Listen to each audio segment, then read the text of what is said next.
राधे राधे। श्री हरिदास श्री कुंज बिहारी। कैसे हैं आप सभी लोग? आई होप कान्हा जी की कृपा से आप सभी लोग अच्छे होंगे और स्वस्थ होंगे। 11 मार्च को भोम प्रदोष का जो व्रत रखा जाएगा, मंगल प्रदोष भी कहा जाएगा, भोम प्रदोष भी कहा जाता है और प्रदोष का व्रत भी कहा जाता है। प्रदोष का व्रत जो पर्व है, देवों के देव महादेव और माँ पार्वती जी को प्रसन्न करने के लिए, खुश करने के लिए बहुत शुभ माना जाता है। और इस व्रत को हर महीने के कृष्ण पक्ष और शुक्ल पक्ष की त्रयोदशी तिथि पर किया जाता है। हिंदू के जो पर्व होते हैं हमारे, तो बहुत सारे पर्व होते हैं, बहुत सारे व्रत होते हैं। तो ये जो व्रत है, प्रदोष का व्रत है, बहुत शुभ माना जाता है और बहुत अधिक महत्व भी होता है इसका। साल में कुल 24 प्रदोष के व्रत पड़ते हैं और हर माह में 2 बार प्रदोष पड़ता ही पड़ता है। तो कृष्ण पक्ष की और शुक्ल पक्ष में जो इस बार फागुन माह में पड़ने वाली प्रदोष व्रत का बहुत अधिक महत्व है। मंगल प्रदोष क्योंकि मंगलवार के दिन पड़ रही है और भौम प्रदोष के नाम से भी जाना जाता है। जो इसकी पूजा है, विशेष बहुत महत्व है पूजा का। प्रदोष काल में शाम के समय, संध्या के समय सूर्य अस्त से लगभग 45 मिनट शुरू हो जाता है। 45 मिनट पहले ही शुरू हो जाता है प्रदोष का समय। और ऐसा कहा भी जाता है कि प्रदोष काल में भगवान शिव जी की पूजा करने से शुभ फलों की प्राप्ति होती ही होती है। धार्मिक मान्यताओं के अनुसार सप्ताह के 7 दिन के प्रदोष का व्रत अधिक विशेष महत्व होता है। और इस समय जो पड़ने वाली है फागुन माह के शुक्ल पक्ष जो चल रहा है, तो मंगलवार को पड़ रही है, तो भौम प्रदोष के नाम से जानी जा रही है और 11 मार्च को है। आइए ये भी जानते हैं कि प्रदोष का व्रत जो पूजा विधि है किस प्रकार से करनी चाहिए और क्या महत्व होता है और प्रदोष के व्रत की कथा क्या है। प्रदोष के व्रत का महत्व है जो कि प्रदोष का व्रत करने से संतान का सुख भी प्राप्त होता है। इस व्रत को करने से संतान पक्ष को भी लाभ होता ही होता है। इस व्रत को करने से भगवान शंकर और माता पार्वती जी का विशेष कृपा प्राप्त होती है। जो शिव जी को पूजा विधि की जाती है, किन किन चीज़ों का हम भोग लगाते हैं। महादेव जी को हलवा, दही, खीर आदि चीज़ों का, फल का भोग लगाना चाहिए। शिव पुराण की कथा के अनुसार प्रदोष व्रत के दिन इन शुभ कामों को करने से व्यक्ति को करियर में आ रही समस्या से बहुत जल्द ही छुटकारा और साथ ही लंबी आयु का आशीर्वाद भी प्राप्त होता है। जो कि प्रदोष काल की समय है, जो पूजा का समय होगा 6:27 से लेकर 8:53 तक रहेगा।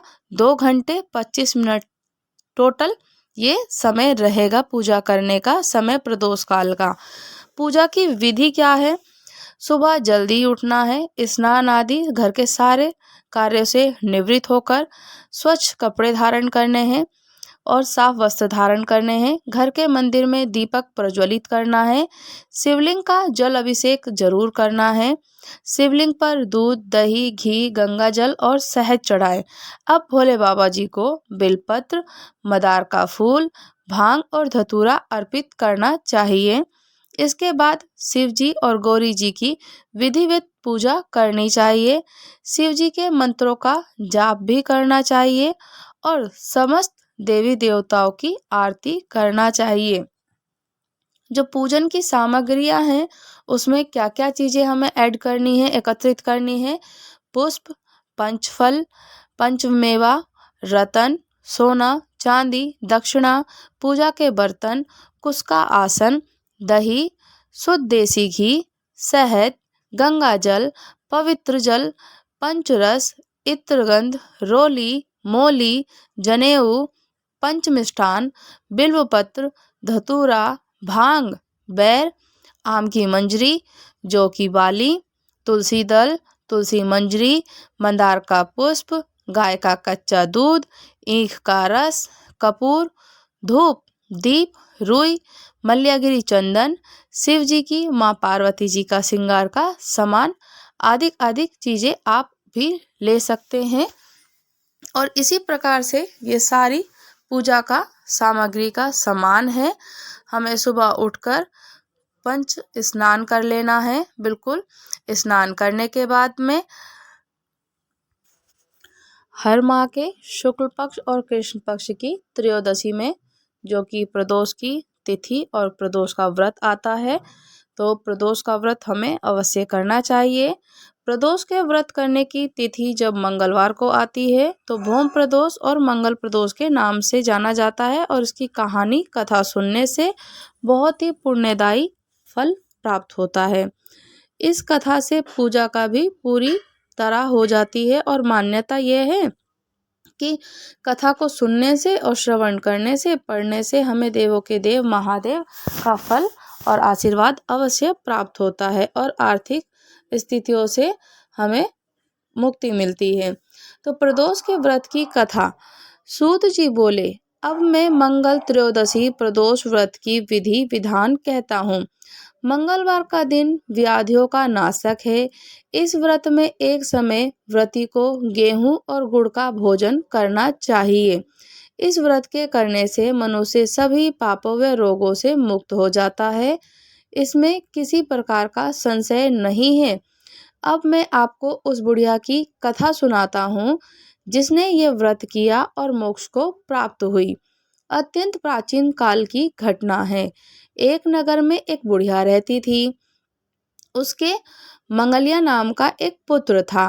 वृद्धा को हनुमान जी पर बड़ी श्रद्धा थी। वह प्रत्येक मंगलवार को हनुमान जी का व्रत रखकर यथा विधि उनको भोग लगाती थी। इसके अलावा मंगलवार को एक ना तो घर लीपती ही थी, एक ने तो घर लीपती ही लीपती थी। अपना मट्टी का घर था, मिट्टी खोदती और घर को लीपती। इस प्रकार से व्रत रखते हुए जब वे उसे काफी दिन बीत गए तो हनुमान जी ने सोचा कि चलो आज इस वृद्धा की श्रद्धा की परीक्षा की जाए।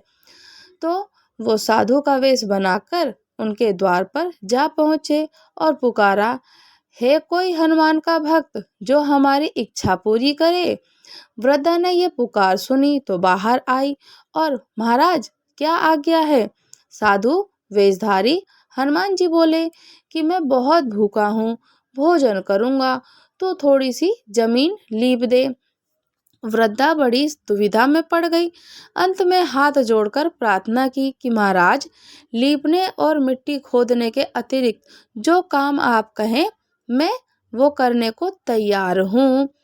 तो साधु ने 3 बार परीक्षा करने के बाद कहा, तू अपने बेटे को बुला और मैं उसे औंधा लिटाकर उसकी पीठ पर आग जलाकर भोजन करूँगा। वृद्धा ने सुना तो पैरों तले धरती खिसक गई, मगर वह वचन हार चुकी थी। उसने मंगलिया को पुकारा और साधु महाराज के हवाले कर दिया, मगर साधु ऐसे ही मानने वाले नहीं थे। उन्होंने वृद्धा के हाथों से ही मंगलिया को औंधा लिटाकर उसकी पीठ पर आग जलवा दी। आग जलाकर दुखी मन से वृद्धा अपने घर के अंदर जा घुसी।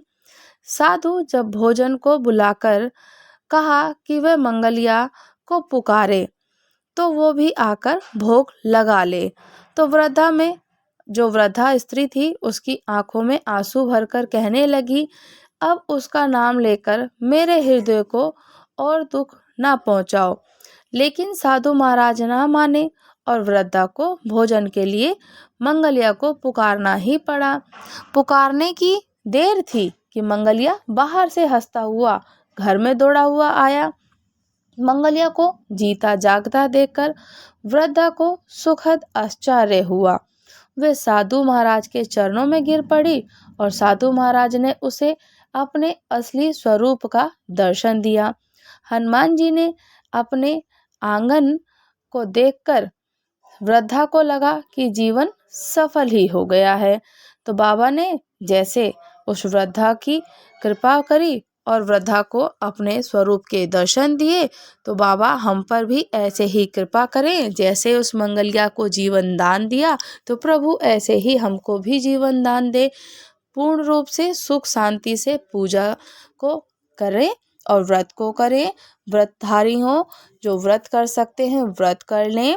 काफ़ी जो व्यक्तिजन होते हैं व्रत नहीं कर पाते हैं तो प्रदोष के समय में पूजा भी जो की जाती है, दीपक प्रज्वलित किया जाता है।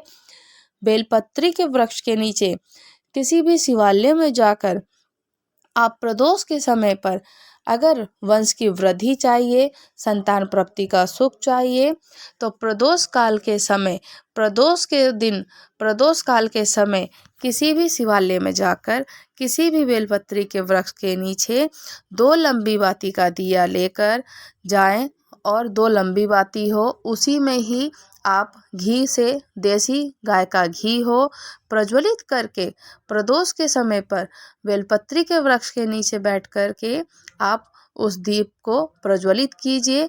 या फिर आप शिवालय में भी जाइए, महादेव जी के साथ में, महादेव जी के समक्ष बैठ कर के 2 लंबी बाती का दिया और 2 लंबी बाती लेकर जाना है, दीपक को प्रज्वलित करना है।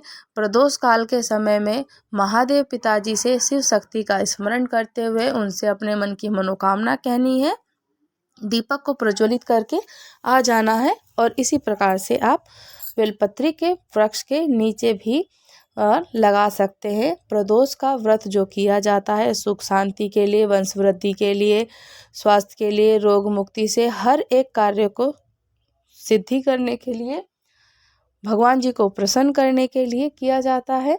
तो आप ये सारे कार्य अवश्य करिए। शिव महापुराण की कथा कहती है कि प्रदोष का व्रत प्रदोष के दिन, प्रदोष के समय पर अगर शाम को, जो कि प्रदोष का समय सूर्यास्त होने से पहले जो 45 मिनट पहले का जो समय आता है वो प्रदोष का समय होता है। तो उस समय दीपक, धूप, दीप, नैवेद्य जरूर महादेव पिताजी को किसी भी बेलपत्री के नीचे, आंवले के वृक्ष के नीचे, पीपल के वृक्ष के नीचे या समी जी के वृक्ष के नीचे किसी भी शिवालय में जाकर के दीपक प्रज्वलित करना चाहिए। तो आप लोगों को कथा कैसी लगी, चर्चा कैसी लगी, आप मुझे कमेंट करके बताइएगा। अगर कोई संशय हो तो आप मुझसे कमेंट करके भी पूछ सकते हैं।